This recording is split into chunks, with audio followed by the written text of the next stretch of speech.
Hello everyone, कैसे हैं आप सब। Welcome to our channel A1 pharmacy. इसे प्रीवियस वीडियो में हमने डिस्कस किया था अबाउट ब्रेन।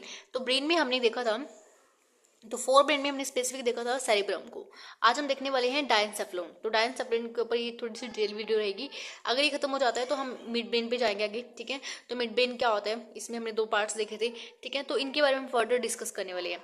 तो मैं आपको बता दूं ऑल ओवर कि हमारा जो आज का लेक्चर है थोड़ा सा बोरिंग होने वाला है, क्योंकि यहाँ पे हमारे पास थोड़ी सी थ्योरी ज़्यादा है इसकी, ठीक है। आपको समझना पड़ेगा, आपको लिख लिख के देखना पड़ेगा यहाँ पे, ठीक है।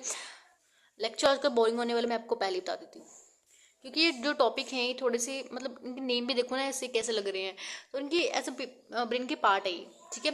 पर लेक्चर हम जितना हो सके हम अच्छा बनाने की कोशिश करेंगे ताकि आपको इजीली समझ आ सके, ठीक है।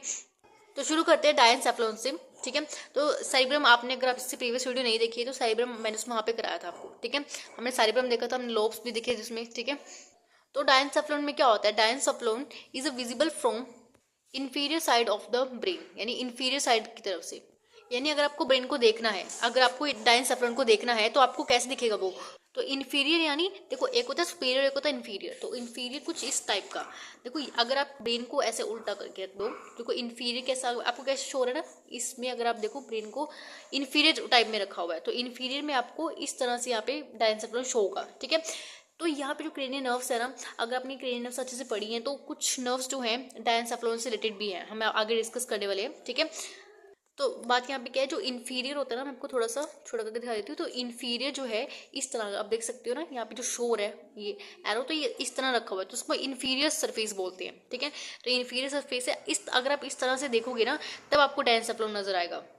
अगर हम बात करें रूफ की, तो रूफ एपिथीलियम है, ठीक है, सॉरी एपिथैलेमस है। तो अगर ये रूफ के बारे में, ठीक है, अगर roof is called epithalamus, floor is called hypothalamus, ठीक है। हाइपोथैलेमस हमने पढ़ा भी था। तो यहाँ पे आप देख सकते हो ये मिड ब्रेन के अंदर आपको दिखाई दे रहा है हाइपोथैलेमस। तो हाइपोथैलेमस जो ये है, हमने एंडोक्राइन सिस्टम में इसको डिटेल में डिस्कस किया था। तो हाइपोथैलेमस ये क्या है, रूफ है, ठीक है। रूफ ऑफ, जो रूफ है, रूफ इज कॉल्ड हाइपोथैलेमस। जो आपकी डायनसेफलोन है, डायनसेफलोन जो रूफ है उसकी, तो उसको हम हाइपोथैलेमस बोल देते हैं, ठीक है। देखो हाइपोथैलेमस जो है एक तरह से पिट्यूटरी को मास्टर ग्लैंड, ठीक है, मास्टर ग्लैंड आप बोल सकते हो, क्योंकि पिट्यूटरी को कंट्रोल करता है। पिट्यूटरी के जितने भी हार्मोन्स होते हैं वो हाइपोथैलेमस के अकॉर्डिंग रिलीज होते हैं, ठीक है।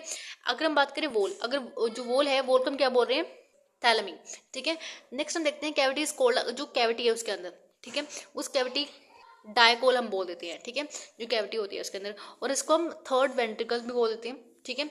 जो फील्ड होती है, देखो वेंट्रिकल का, कैविटी का मतलब क्या होता है, एक तरह से खाली स्पेस, खाली स्पेस को हम क्या बोलते हैं, कैविटी। और जो कैविटी स्पेसिफिक यहाँ पे आपको दिखाई है उसको हम डायकोल बोल रहे हैं, ठीक है। उस कैविटी के अंदर CSF यानी सेरिब्रोस्पाइनल फ्लूइड यहाँ पे फील्ड होता है, ठीक है। नेक्स्ट हम देखते हैं, और यहाँ पे जो एपिथीलियम है, epithelium is fused with the overlying pia mater, जो पियर मैटर की ओवरलाइन, ठीक है, उसकी लाइन के ऊपर उसकी फ्यूज्ड होती है to form anterior choroid plexus, ACP।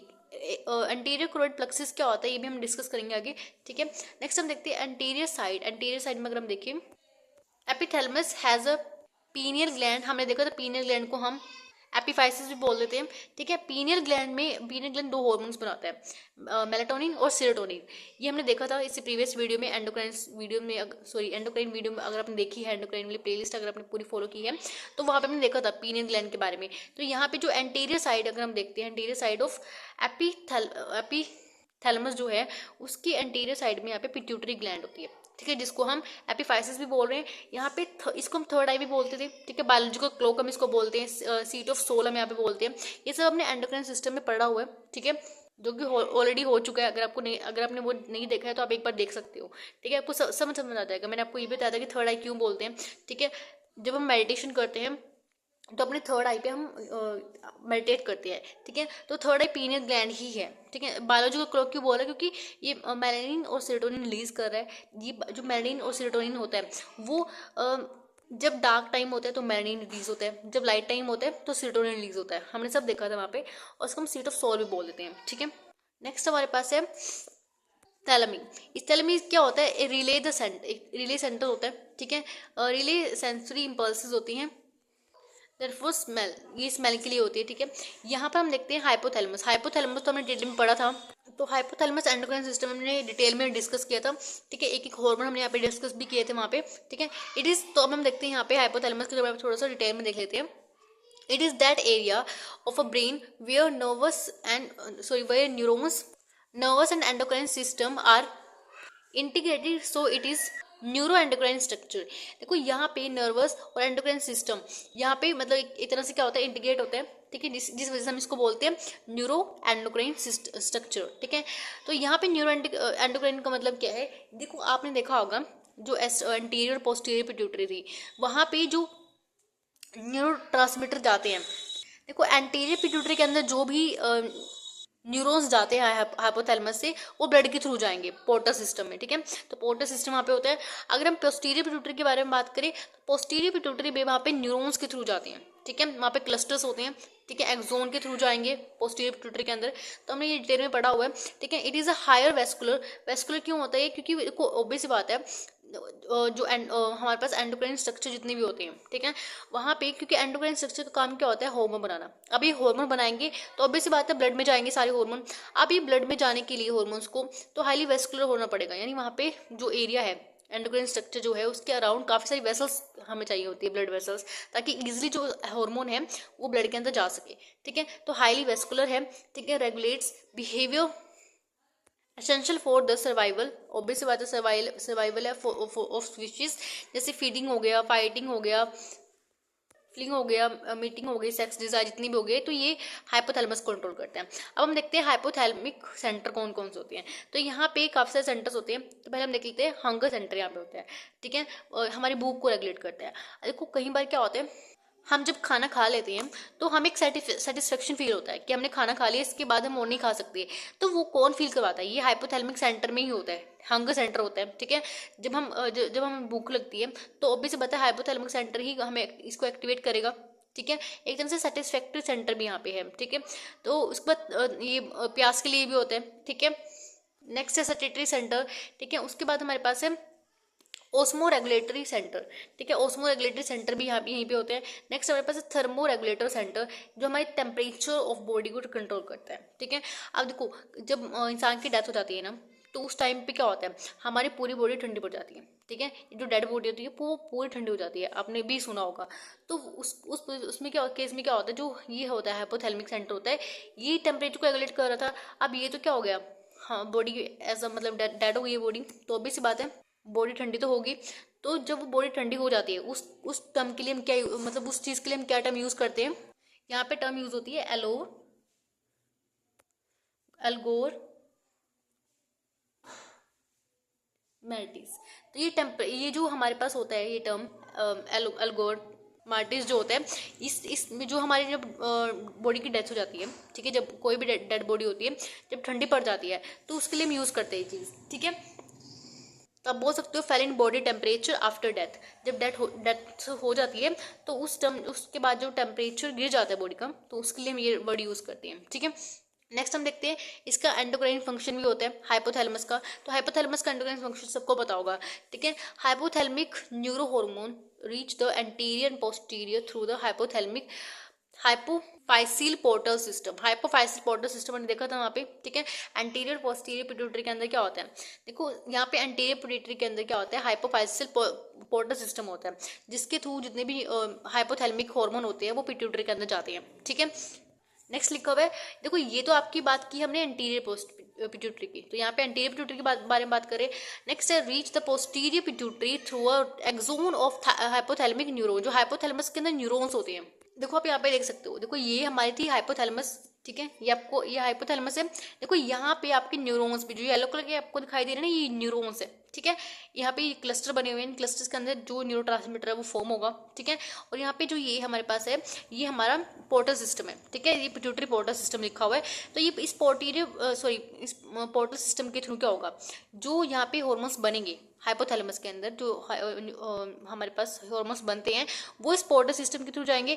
और ये जो पोर्टल सिस्टम है ना स्पेसिफिक एंटीरियर पिट्यूटरी के लिए है, ठीक है, ये पोस्टीरियर पिट्यूटरी के लिए नहीं है, क्योंकि पोस्टीरियर पिट्यूटरी के लिए न्यूरॉन्स यहाँ पे देखो ये एक्सोन्स आपको दिखाई दे रहे हैं ना लंबे लंबे एक्सोन्स है येलो कलर के, तो ये एक्सोन्स यहाँ पे जो हॉर्मोन्स है वो यहाँ पर लेके आ रहे हैं, ठीक है, पोस्टीरियर लोब के अंदर।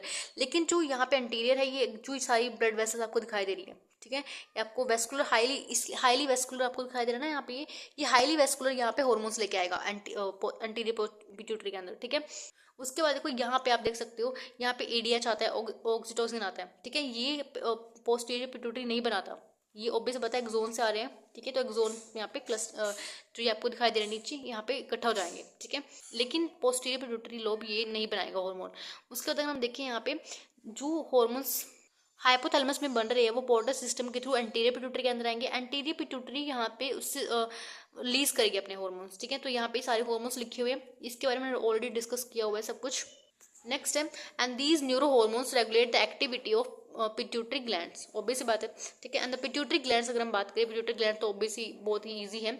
तो यहाँ पे जो पिट्यूटरी ग्लैंड है और हाइपोथैलेमस है, इसको कौन करता है, मतलब जोड़ के कौन रखता है, इसको हम बोलते हैं इन्फंडिबुलम स्टेम। तो इन्फंडिबुलम स्टेम जो है, देखो यहाँ पे मैं आपको दिखा भी देती हूँ एक बार। तो यहाँ पे आपको जो ये स्टेम दिखाई दे रही है, ये वाली स्टेम जो आपको दिखाई दे रही है, ये देखो इन्फंडिबुलम को पिट्यूटरी स्टॉक भी बोल रहे हैं, इन्फंडिबुलम स्टेम भी हम इसको बोल देते हैं, जो हाइपोथैलेमस और इनको पिट्यूटरी को दोनों को जोड़ के रखती है, ठीक है। तो उसको हम क्या बोलते हैं, इन्फंडिबुलम, ठीक है। नेक्स्ट है, it is attach to the hypothalamus by infundibular stem. Infundibular stem होते हैं इनफंडिबुलम, और पिट्यूटरी स्टॉक भी हम इसको बोल देते हैं। It is a present in a seller turcica. Seller turcica क्या होती है, एक बोन के अंदर जो स्फिनोइड बोन होती है उसके अंदर एक डिप्रेशन होता है, ऐसा डिप्रेशन टाइप होता है, जिसके अंदर पिट्यूटरी आराम से बैठी होती है ऐसे करके, ठीक है। तो जो डिप्रेशन है, इस जो ये बोन है ना, स्फिनोइड बोन है, स्फिनोइड बोन के अंदर एक डिप्रेशन होता है जिसको हम सेलर टर्सिका बोलते हैं। सेलर टर्सिका के अंदर आपकी जो पिट्यूटरी है आराम से आराम कर रही होती है, ठीक है। तो ये वो है, ठीक है। सो नेक्स्ट हम बात करते हैं मिड ब्रेन। तो मिड ब्रेन, अब हम आ गए मिड ब्रेन भी। तो it contains both nuclear and tract, ये दोनों कंटेन करता है। मिड ब्रेन में क्या होता है, न्यूक्लियर और ट्रैक्ट दोनों होते हैं, ठीक है। देखो न्यूक्लियर क्या होता है, सेल बॉडी जहाँ पे इकट्ठा हो जाती है उसको हम न्यूक्लियर बोल देते हैं, ठीक है। और ट्रैक्ट क्या होता है, ट्रैक्ट टाइप ऑफ क्या होता है, बंडल ऑफ एक्सोन, जहाँ पे बंडल ऑफ एक्सोन्स होते हैं उसको हम ट्रैक्ट बोल देते हैं। ये दो वर्ड है ना, थोड़ा सा इसको ना लर्न करके रखना, क्योंकि आगे भी बहुत ज़्यादा काम आने वाले हैं, ठीक है। नेक्स्ट है, anterior part of the mid brain contains a paired bundle of axon. जो एंटीरियर पार्ट है, ठीक है, contains paired bundle of axon is known as cerebral peduncles. तो सेरिब्रल पेडंकल्स क्या होते हैं, देखो यहाँ पे पेयर्ड बंडल ऑफ एक्सोन्स है, तो इसी को हम सेरिब्रल पेडंकल्स बोल देते हैं। Cerebral peduncles consist of axon which conduct nerves impulses from the motor area in cerebral cortex. जो सेरिब्रल कॉर्टेक्स होता है, ठीक है, देखो हम दो पढ़े थे, सेरिब्रल कॉर्टेक्स और सेरिब्रल मड्यूला। जो अराउंड जो होते हैं, यानी जो आउटर साइड एरिया होता है उसको हम सेरिब्रल कॉर्टेक्स बोलते हैं, और जो इनर साइड होता है उसको हम सेरिब्रल मेडुला बोल देते हैं। तो यहाँ पे क्या लिखा है, cerebral peduncles consist of axons which conduct nerves impulse from the motor area in cerebral cortex to the spinal cord pons medulla, ठीक है। नेक्स्ट हम देखते हैं posterior part of the mid brain. तो पोस्टीरियर पार्ट में क्या है, called tectum, contains four rounded elevation. तो यहाँ पे 4 एलिवेशंस होती है, जिसमें से 2 होती हैं सुपीरियर एलिवेशंस होती है और 2 होती हैं इंफीरियर एलिवेशंस। तो यहाँ पे सुपीरियर एलिवेशंस में क्या होता है, nuclear known as a superior colliculi serves as reflex centre for certain visual activity, यानी विजुअल एक्टिविटी के लिए ये आइरस और आईलेट्स को मतलब इस यहाँ पे होता है, ठीक है। तो यहाँ पे हम देख सकते हैं रिफ्लेक्स सेंटर जो होता है, ठीक है, फॉर विजुअल एक्टिविटी, ठीक है, यानी देखने वाली एक्टिविटी जो हमारी होती है। And these are also responsible for reflexes that govern the movement of head, eyes and trunk is respond to the visual stimuli, ठीक है।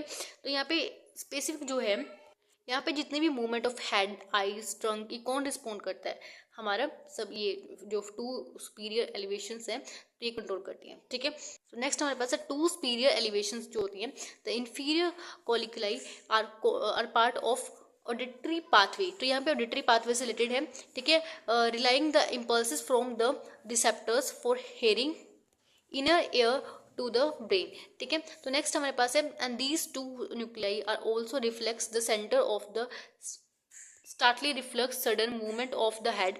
देखो जब हमारे पास क्या होता है, मैं एक एग्जांपल देती हूँ आपको, जब गन शॉट होता है, ठीक है, यानी जब बंदूक चलती है तो क्या होता है उस टाइम पे, हम एकदम डर जाते हैं, हम अपने कान के ऊपर हाथ रख लेते हैं, ठीक है, यानी जो भी जिस टाइम पे भी, जैसे फॉर एग्जांपल किसी ने कुछ ऐसी नॉइज़ कर दी, लाउड नॉइज जिसने किसी ने मतलब कर दी है, तो उस टाइम पे हमारे जो इमोशंस होते हैं, हमारे जिस फीलिंग जिस टाइम उस टाइम पे जो होती है, उसका वो कंट्रोल कौन करता है, ठीक है, ये यहाँ पे लिखा हुआ है।